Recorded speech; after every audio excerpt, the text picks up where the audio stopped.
Cuando la justicia tarda pero llega, el mundo cambia de eje.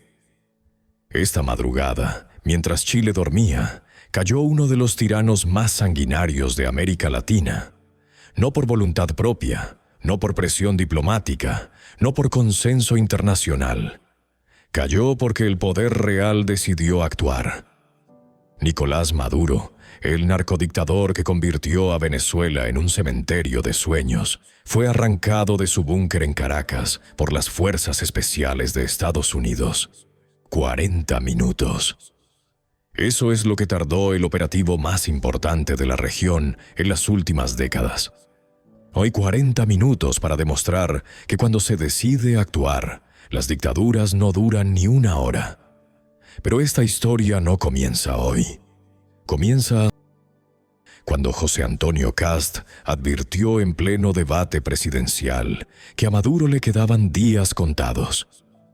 Mientras la izquierda chilena lo ridiculizaba, mientras el Partido Comunista lo defendía, mientras Gabriel Boric balbuceaba condenas tibias, Kast trazó una línea. Con las dictaduras no se negocia, se les derrota.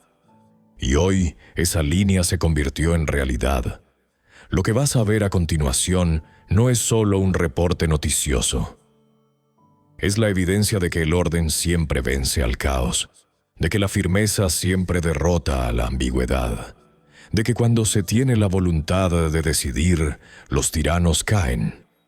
Escucha con atención este extracto, porque en estos minutos se resume todo lo que necesitas saber sobre cómo cae un régimen cuando el mundo deja de tolerar excusas. Pablo Cuellar. Sí, creo que es importante también analizar este día histórico, no solamente por la salida de Nicolás Maduro del poder, sino por lo impresionante que fue este operativo militar a manos de Estados Unidos. Una operación llamada Resolución Absoluta, donde participaron más de 150 aeronaves, cientos de militares justamente que estaban apostados en el Mar Caribe. Y mira estas imágenes que te estoy mostrando acá justamente en este video, porque Estados Unidos liberó en estos últimos días cómo fueron los entrenamientos de las tropas norteamericanas que estaban en el Caribe para poder llevar a cabo esta misma misión. En nuestro noticiero Mega Noticias Prime día a día, Juan Manuel, nosotros íbamos mostrando, ¿no?, muchos de estos mismos registros de cómo Estados Unidos se preparó a nivel de incursión militar, bombardeos de día, de noche, entrenamiento con paracaidistas, drones, embarcaciones, etc. Finalmente fue una operación mancomunada con muchos de estos elementos. Se utilizaron, como te decía, más de 150 aviones, entre ellos el F-22, F-35, F-18, bombarderos B-2 y un avión que fue muy importante, que son los Growler, que fueron los que fueron desactivando todo el aparataje de los radares de Venezuela para así evitar ser interceptados. Y mira, esa embarcación que estamos viendo ahí es el buque Iwo Jima, que fue en el cual sacan a Nicolás Maduro luego de que él es atrapado ahí en Venezuela. Un operativo realmente impresionante. En pocos minutos lograron entrar, bombardear distintos puntos del país y llevarse al líder del régimen y también a su esposa Cilia Flores. ¿Cómo detallaron en la Casa Blanca esta situación? Revisemos ahí declaraciones. Las Fuerzas Armadas estadounidenses realizaron una operación militar extraordinaria en la capital de Venezuela. El poder abrumador de las fuerzas estadounidenses fue utilizado para realizar este asalto, uno que la gente no ha visto desde la Segunda Guerra Mundial. Todo para llevar ante la justicia al dictador Nicolás Maduro. Urgente. Bueno, lo que sabemos hasta ahora en torno a la situación, al margen por supuesto de lo obvio, ¿no?, que es la captura de Nicolás Maduro esta madrugada, es que fue trasladado desde Guantánamo hasta Nueva York y debería llegar hasta la Corte Sur en las próximas horas para enfrentar al menos 4 cargos. Y se han entregado ya los primeros antecedentes respecto de cuáles son las acusaciones que se han formulado en contra de Nicolás Maduro y que deberían ser justificadas precisamente por quienes van a formular esta misma acusación. Mientras tanto, en el Parque Almagro, donde se está reuniendo una gran cantidad de venezolanos aquí en Chile para una actividad que debería tener su comienzo formal a partir de las 7 de la tarde, a pesar de que, como vemos allí, ya es bastante multitudinaria, obligado a cortar el tránsito en la zona y donde se encuentra nuestra compañera Katy Ibáñez. Mientras tanto, sabemos que la situación ha generado, por supuesto, un debate y una discusión que es bien relevante en nuestro país en términos políticos, porque el presidente Gabriel Boric fijó una perspectiva, un punto de vista muy crítico respecto del accionar de Estados Unidos. Por cierto, que muy justificado, porque hasta ahora no cuenta ni con la venia del Consejo de Seguridad de Naciones Unidas, ni de hecho con el propio Congreso norteamericano. Pero contrasta con la declaración que había formulado también el presidente electo José Antonio Kast, que asume en un poquito más de 2 meses y que tiene una perspectiva diferente y pone más bien el énfasis, el acento, la tilde, la marca en lo que representa la libertad del pueblo venezolano y empezar a construir a partir de aquí una realidad diferente para un país que durante demasiado tiempo ha vivido la agonía de una crisis que ha sido no solamente económica, ha sido social y ha sido política, con persecución a los disidentes y que ha provocado este éxodo de prácticamente 8 millones de venezolanos, al menos 800.000 de los cuales se encuentran actualmente en nuestro país, cerca de 330.000 podrían eventualmente incluso no contar con los papeles. Todo esto, por supuesto, configura una situación que es muy compleja y que me lleva a preguntarte, Guillermo Holzman, ¿qué debería uno, por lo tanto, esperar en los siguientes días para tratar de entender si esta historia va a lograr ordenarse o es simplemente un paso dado por Estados Unidos, pero que deja ahora a Venezuela en el peor de los mundos, sin el dictador, con una cúpula diezmada y no saber hacia dónde ir, y con una población que se genera una expectativa y que, sin embargo, no sabe si se va a poder cumplir? Eso yo creo que lo resumimos muy bien. Una Venezuela que queda como una isla porque está a la deriva, además, en términos de qué es lo que va a pasar finalmente. Mientras no se decida quién tiene o quién representa el poder en Venezuela para poder establecer cómo se va a hacer la transición y de qué manera realmente Estados Unidos va a participar en ella, claramente vamos a vivir unos días de incertidumbre. Frente a eso, los países de América Latina y del mundo en general, pero particularmente América Latina, debemos entender que la situación de Venezuela, cuando se habla de las potencias, se resuelve alrededor de la Estrategia de Seguridad Nacional de Estados Unidos, que se dio a conocer el 4 de diciembre, la Estrategia hacia América Latina, hecha por China, que se dio a conocer el 10 de diciembre, más todos los otros documentos de las principales potencias respecto a lo que significa América Latina y cómo se espera que América Latina contribuya con las potencias, considerando que tenemos los recursos naturales. Entonces tenemos, yo diría acá, como varias capas que están simultáneamente puestas en un stand-by a raíz de lo que pasa en Venezuela y que son una advertencia evidente, es decir, lo que ha dicho el presidente Boric claramente representa lo que él piensa, lo que ha dicho el presidente electo Kast representa lo que él piensa. La pregunta es si acaso en ambas cosas está realmente lo que el Estado de Chile necesita a futuro, ¿ya? Y probablemente es ahí donde deberá dilucidarse en los próximos días. Y por eso va a ser muy importante contar contigo, Guillermo, para que nos ayude a tratar de entender un poquitito también ese aspecto. Fernando Tineo está en Caracas, volvemos a conversar con él porque, Fernando, esto es por supuesto uno de los temas que preocupa, pero al mismo tiempo tratar de reconstruir la historia que se vivió desde esta madrugada también ayuda un poquitito mejor a entender el presente y el futuro. Si no sabemos de dónde venimos, difícilmente sabemos para dónde vamos, ¿no? Y por lo tanto tratemos de comprender cómo fue lo que se vivió desde esta madrugada. Tú que has tenido tiempo de reportear, de conversar con las personas que vivieron allí también las incursiones y los bombardeos, explícanos hasta ahora y si es posible casi cronológicamente lo que se sabe respecto de cómo fue en Venezuela la captura del dictador Maduro. Urgente.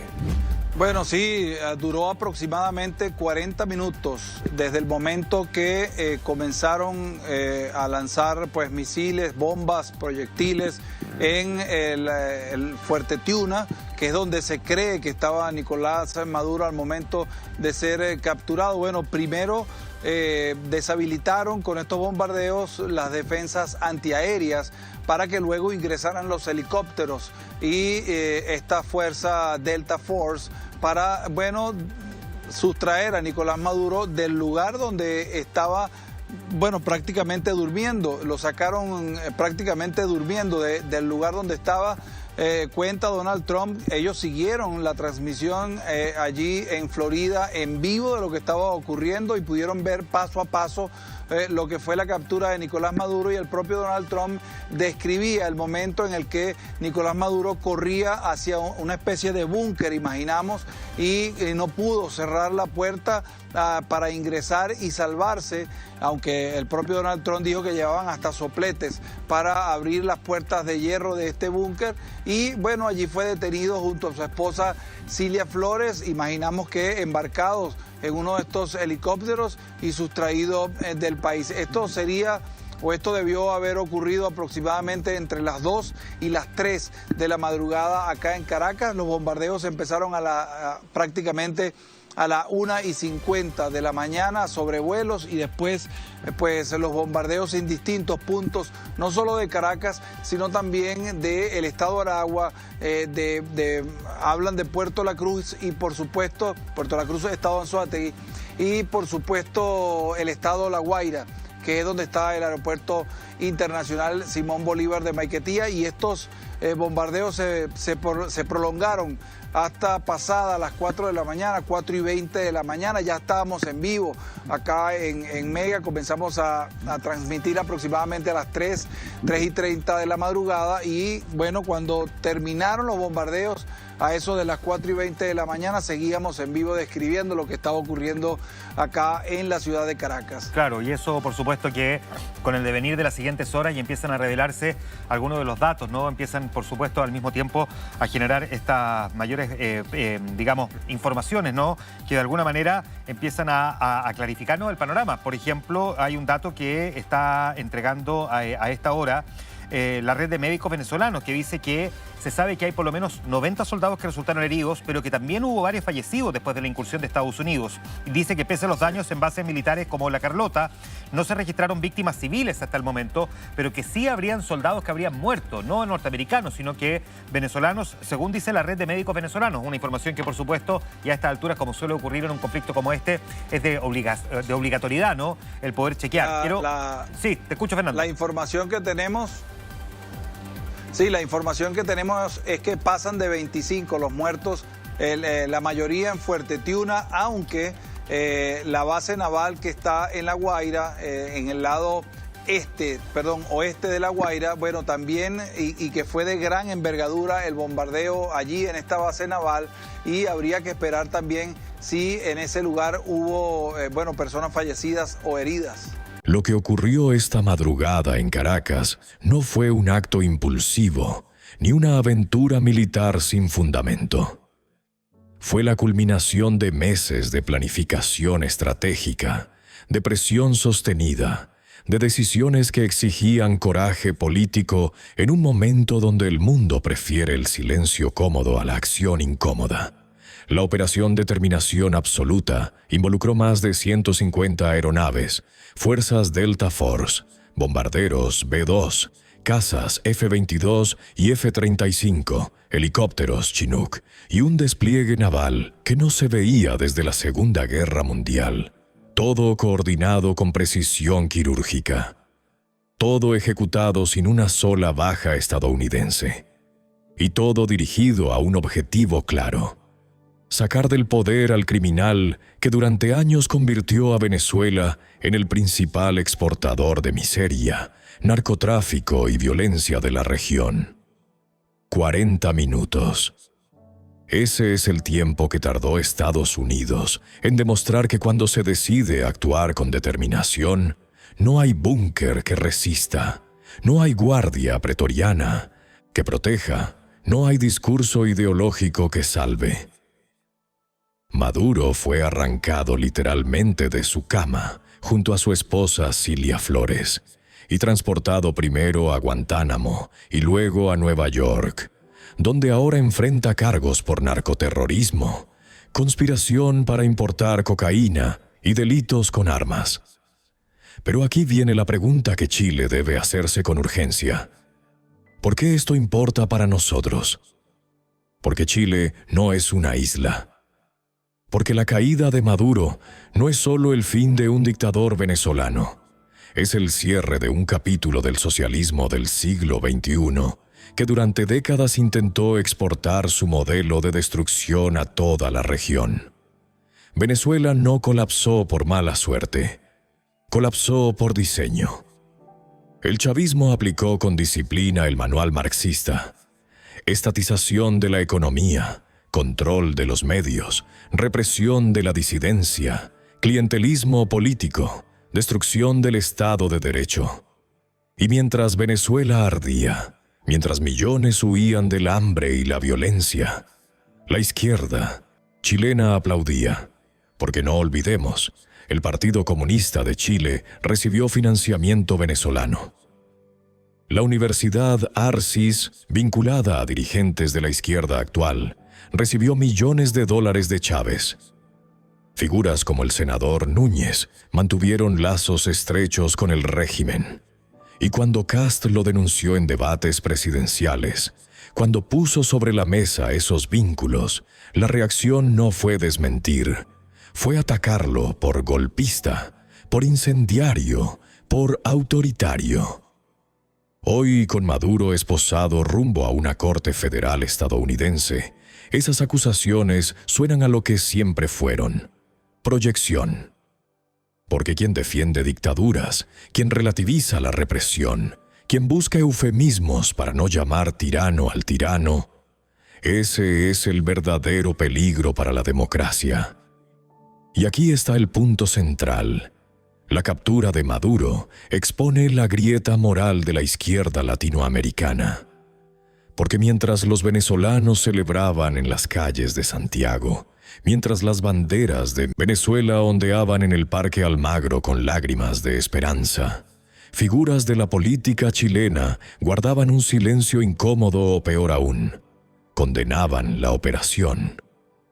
Gabriel Boric, presidente de Chile, criticó el accionar de Estados Unidos por violar el derecho internacional y por no contar con la venia del Consejo de Seguridad de la ONU ni del Congreso estadounidense.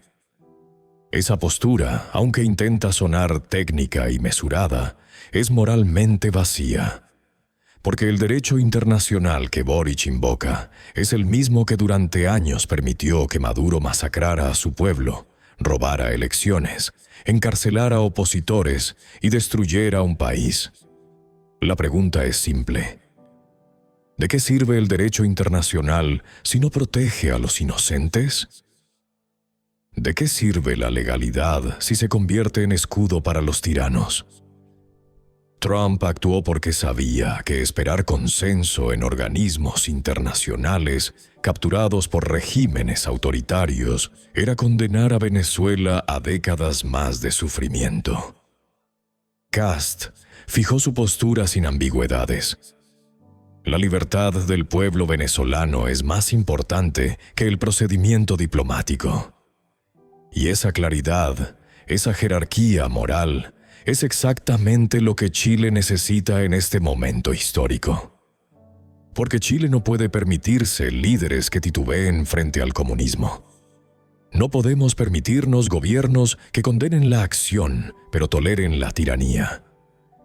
No podemos darnos el lujo de la neutralidad moral cuando tenemos más de 800.000 venezolanos en nuestro territorio, 330.000 de ellos sin documentación, huyendo de un régimen que nuestra propia izquierda ayudó a construir y defender. La caída de Maduro es una advertencia. Es un recordatorio de que el comunismo no es una idea abstracta, es una maquinaria de destrucción concreta. Que no se trata de modelos económicos alternativos, ni de justicia social con otros métodos. Se trata de poder absoluto, de corrupción sistémica, de empobrecimiento deliberado, de represión sin límites. Y Chile estuvo a centímetros de ese abismo. Lo estuvimos durante el estallido social, cuando se intentó quemar el país para refundarlo. Lo estuvimos durante el proceso constituyente, cuando se quiso borrar la historia para imponer una narrativa ideológica. Lo estuvimos cada vez que se relativizó la violencia, cada vez que se justificó el saqueo, cada vez que se pintó como expresión legítima lo que era simple destrucción. La diferencia es que Chile reaccionó a tiempo. El pueblo chileno, ese que la élite progresista desprecia, dijo no. Rechazó la constitución chavista, eligió a Kast como próximo presidente, trazó una línea y decidió que este país no seguiría el camino de Venezuela. Pero la batalla no terminó, porque aunque Maduro cayó, el madurismo sigue vivo en América Latina. Sigue vivo en Cuba, que ya anunció su preocupación por la captura. Sigue vivo en Nicaragua, donde Ortega mantiene su dictadura familiar. Sigue vivo en Bolivia, donde el MAS intenta regresar al poder. Y sigue vivo en sectores de la izquierda chilena que jamás condenaron a Maduro con la misma intensidad con que atacan a quienes defendemos el orden. Por eso este momento es crucial. Porque la caída de Maduro no solo cambia Venezuela, cambia el mapa político de la región. Envía un mensaje claro: el comunismo pierde, la libertad gana. La tiranía tiene fecha de vencimiento, la democracia perdura. Y cuando hay líderes con coraje para decidir, los dictadores terminan esposados. Chile debe aprender esta lección. Debe entender que la firmeza no es extremismo, es responsabilidad.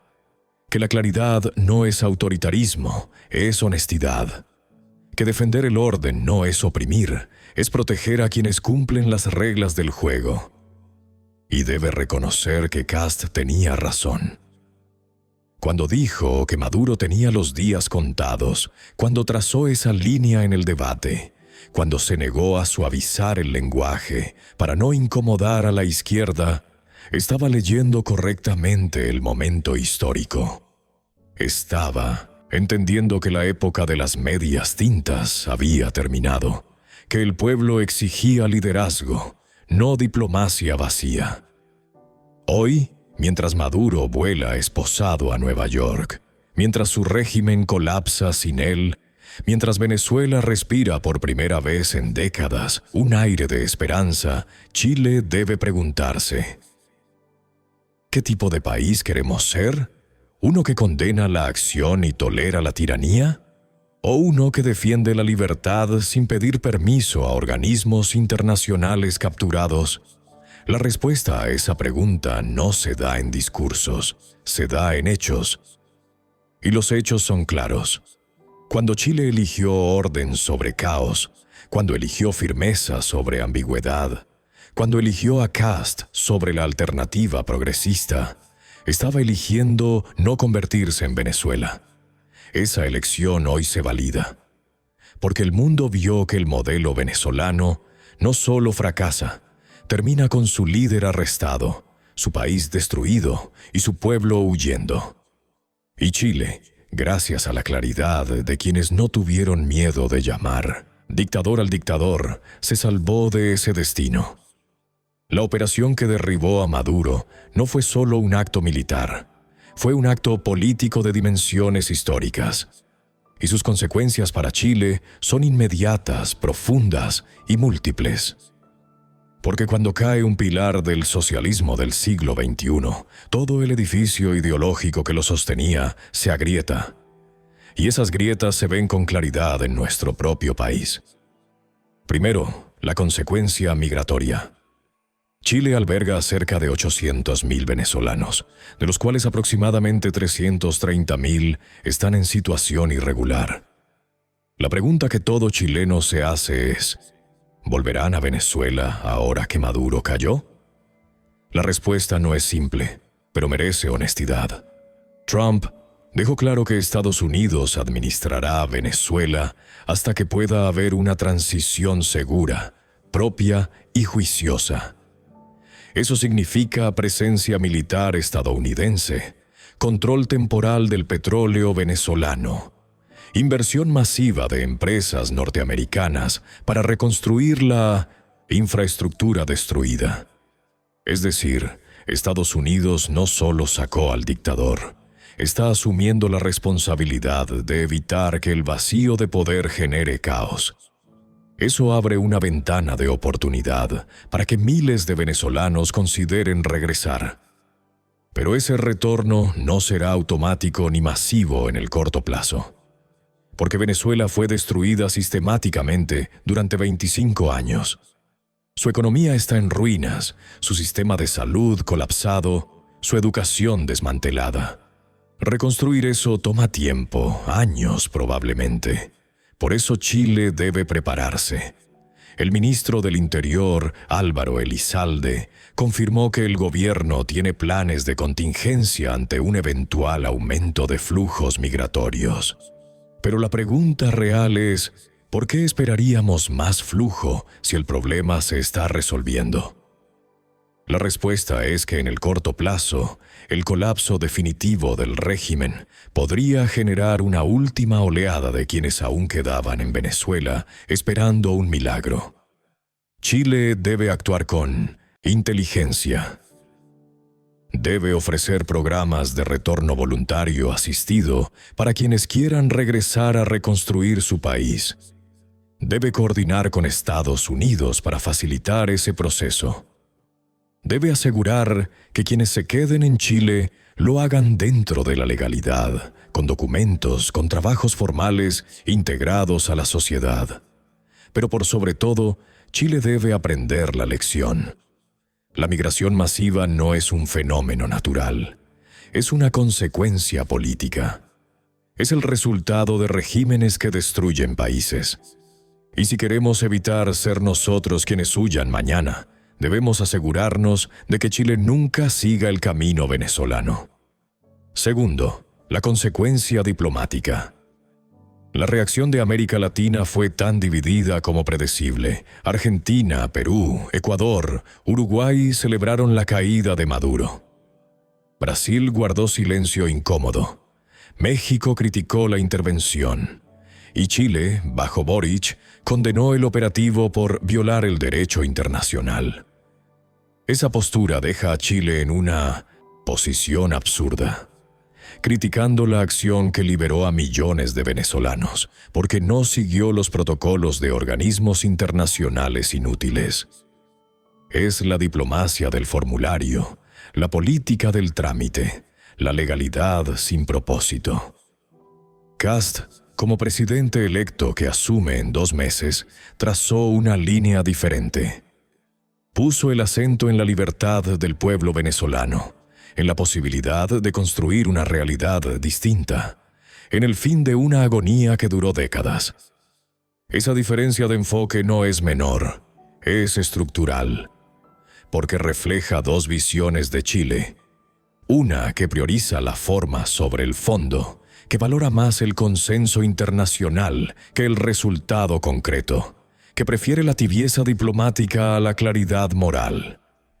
Y otra que entiende que la política exterior es una extensión de los valores internos, que Chile debe pararse del lado de la libertad sin pedir permiso, que defender la democracia a veces exige acciones contundentes. Cuando Kast asuma, Chile cambiará su postura. Será un aliado activo de la transición venezolana, no un observador crítico desde la barrera. Coordinará con Estados Unidos para asegurar que Venezuela no caiga en manos de otro caudillo. Presionará para que María Corina Machado y Edmundo González tengan un rol protagónico en la reconstrucción, y enviará un mensaje claro a la región. Chile no tolera dictaduras, no relativiza tiranías, no busca eufemismos para evitar incomodar a regímenes autoritarios. Esa claridad restaurará el prestigio internacional de Chile, que fue dañado durante años de ambigüedad progresista. Tercero, la consecuencia política interna. La caída de Maduro expone brutalmente la hipocresía de la izquierda chilena. Porque durante años defendieron a Venezuela, justificaron sus excesos, relativizaron su represión. Y ahora que el dictador cae, guardan silencio o, peor aún, critican a quienes lo derribaron.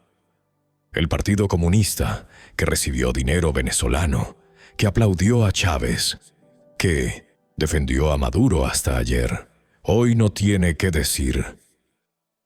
Sus dirigentes balbucean condenas técnicas, hablan de procedimientos internacionales, evitan reconocer que estuvieron del lado equivocado de la historia. Esa exposición tiene consecuencias electorales. Porque el pueblo chileno ve con claridad quién estuvo con las víctimas y quién estuvo con los verdugos. Quién defendió la libertad y quién la relativizó. ¿Quién tuvo coraje para llamar dictador al dictador y quién buscó eufemismos?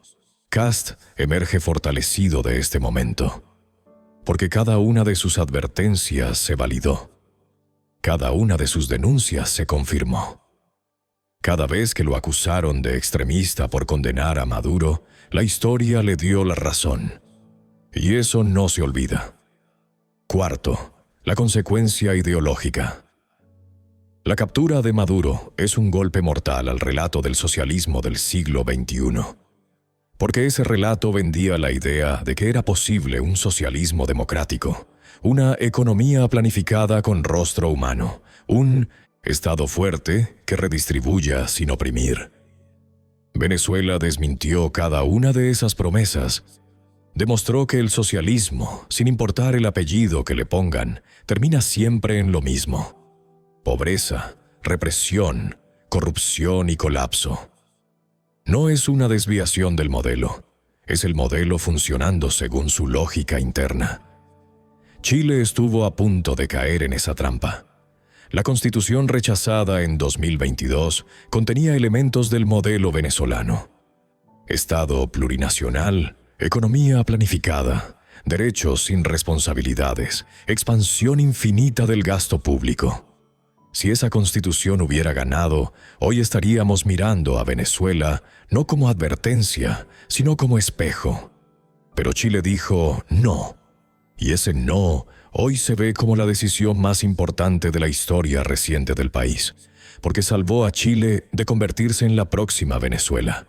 Salvó nuestra economía, nuestras instituciones, nuestra libertad. Quinto, la consecuencia para la seguridad. Maduro no operaba solo. Operaba con el Cartel de los Soles, una organización narcoterrorista que convertía a Venezuela en base de operaciones del narcotráfico regional. Operaba con el Tren de Aragua, la megabanda venezolana, que hoy opera en Chile, Perú, Colombia, Ecuador. La captura de Maduro y de figuras clave como Diosdado Cabello desarticulará parte de esa red, pero no la eliminará por completo. Porque esas organizaciones tienen raíces profundas, operan con autonomía, se han expandido por toda la región. Chile debe prepararse para el repliegue. Debe entender que cuando el poder central colapsa, las células periféricas buscan nuevos territorios. El Tren de Aragua podría intensificar sus operaciones en Chile en el corto plazo, aprovechando la confusión de la transición venezolana. Por eso Kast debe actuar con velocidad desde el primer día de gobierno. Debe desplegar un operativo de seguridad sin precedentes contra las bandas venezolanas. Debe coordinar con Perú, Colombia y Ecuador para atacarlas simultáneamente.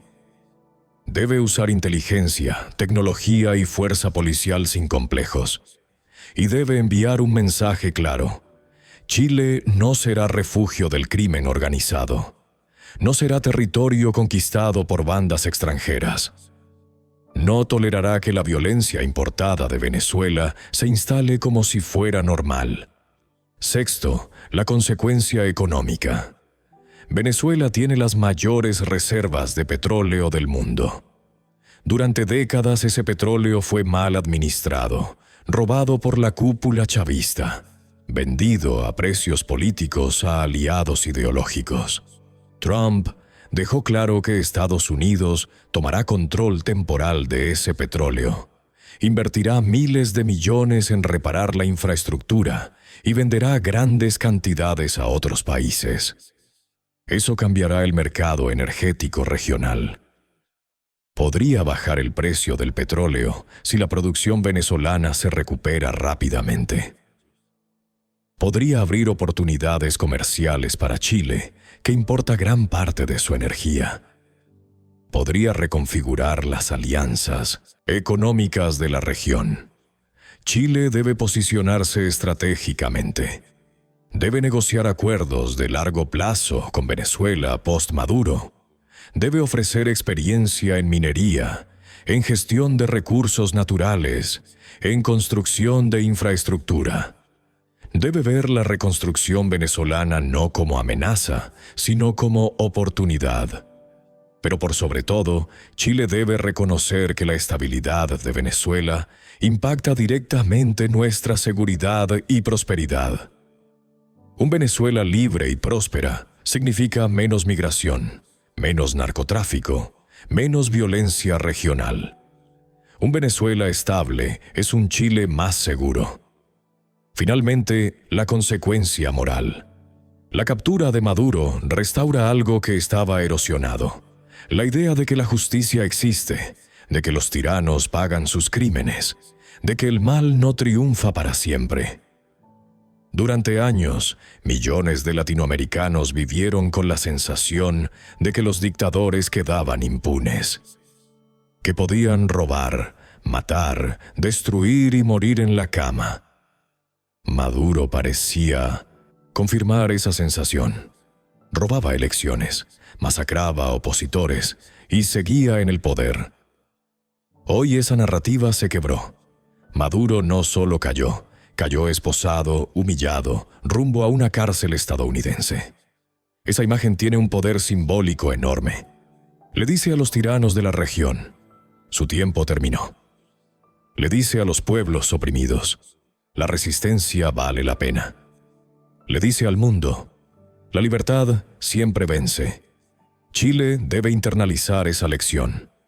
Debe entender que defender la libertad no es solo un ejercicio moral, es una inversión estratégica, que cuando permitimos que el comunismo se instale en la región, pagamos las consecuencias en migración, crimen, inestabilidad. Por eso Kast debe gobernar con esa claridad. Debe hacer de Chile un bastión de libertad en la región. Debe aliarse con los países que defienden la democracia real, no la democracia de papel. Debe presionar contra los regímenes autoritarios sin complejos. Y debe recordarle al pueblo chileno por qué lo eligieron. Para que Chile nunca sea Venezuela.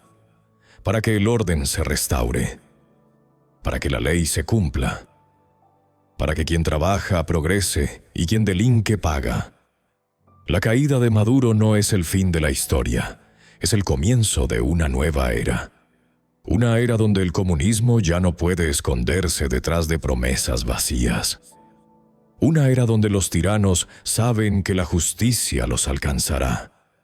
Una era donde Chile, bajo liderazgo firme, se para del lado correcto.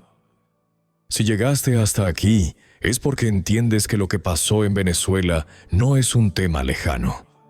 Es una advertencia, una lección, una oportunidad. Chile estuvo a centímetros del abismo venezolano. Nos salvamos porque dijimos no a tiempo, porque elegimos orden sobre caos, porque nos negamos a entregar el país a quienes aplaudían a Maduro. Hoy, mientras ese dictador vuela esposado a enfrentar la justicia, debemos preguntarnos, ¿qué Chile queremos construir? ¿Uno que condena a quienes defienden la libertad? ¿O uno que se para con orgullo del lado de la democracia? La respuesta está en tus manos. Suscríbete a este canal si crees que Chile merece líderes con coraje, no con cálculo. Comparte este video con cada chileno que ame este país, que crea en el esfuerzo, que se niegue a aceptar que el comunismo es inevitable, porque la batalla cultural no terminó. Maduro cayó, pero el madurismo sigue vivo en sectores de nuestra política. Y solo una ciudadanía informada, activa, comprometida, puede evitar que ese cáncer se propague. En Chile sin maquillaje seguiremos contando la verdad sin filtros. Seguiremos defendiendo el país que amamos. Seguiremos diciendo lo que otros callan. Porque cuando los patriotas callan, los tiranos avanzan. Y nosotros no vamos a callar. Nos vemos en el próximo análisis, donde seguiremos desenmascarando la hipocresía y defendiendo a Chile con la verdad. ¡Viva Chile libre! ¡Viva la libertad en América Latina!